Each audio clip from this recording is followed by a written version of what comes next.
So a lot has changed technically since Mortal Kombat. So the tech team's been hard at work with an all-new real-time lighting system. They have an all-new character material system, so the characters look really realistic. We have multi-threaded the renderer, so we can just sort of render more stuff on screen, so the game looks really incredible. Our engineers have really pulled out all the stops and are squeezing every bit of performance that we can get. In comic books, the characters are very bold and bright and graphic because you're dealing with hand-drawn imagery, whereas in our game we have the ability to render materials and a lot of details. So what we're trying to do is make these characters feel as if they've stepped off the page. You can see the leather and the metal and the rivets and all the things that make their costumes have dimension and weight in the real world. A lot of the action in Injustice is over the top. We have people grabbing cars and throwing them at people. We have people bouncing off objects all around the arena, and there's nothing more cinematic in the game than our super moves. Our super moves are these really big kind of blockbustery events that would probably blow out the budget on a summer blockbuster.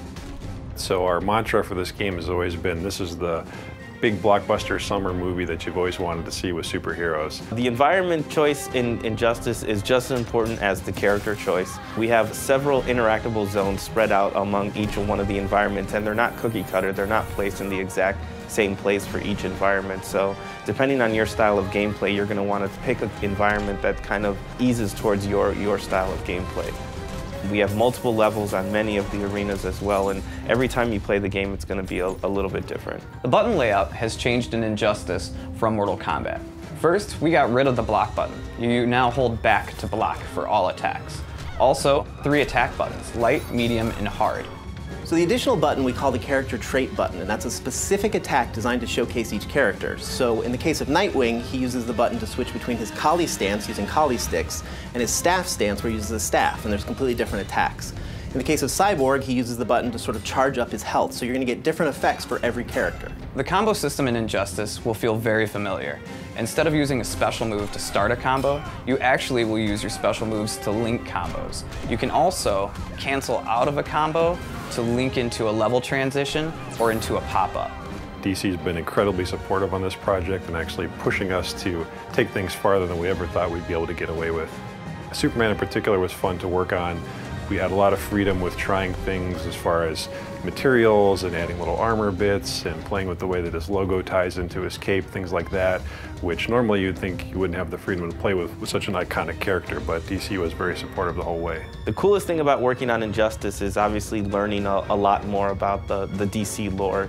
DC has such a wealth of information and such a wealth of knowledge about their characters that it's really fun to kind of pick the brain of working with them and figuring out what would make their characters fit in kind of the NetherRealm universe. You know, if Superman had to fight in a hand-to-hand fight, what would he do? What would Catwoman do in that kind of situation? What excites me about working on Injustice is we get to play with superheroes. We get to make Superman, Batman, The Flash, Harley Quinn, characters that we've seen in cartoons and grown up with our entire lives. So to put fighting styles to each one of those characters and special moves has been really a privilege. Working on Injustice has been very exciting. I'm not the only comic book fan on the team, and for all of us, this is a lifelong dream to be able to work with these iconic characters that we've been reading about and thinking about all our lives, and to actually have a chance to put our stamp on it is a really exciting opportunity. So my favorite part about working on Injustice, and this is going to sound sappy, is I get to work with 2 great teams. I get to work with the NetherRealm team who made Mortal Kombat and the amazing talent here, as well as the awesome talent at DC Comics. And sort of that marriage between 2 awesome teams is what really keeps me coming to work each day.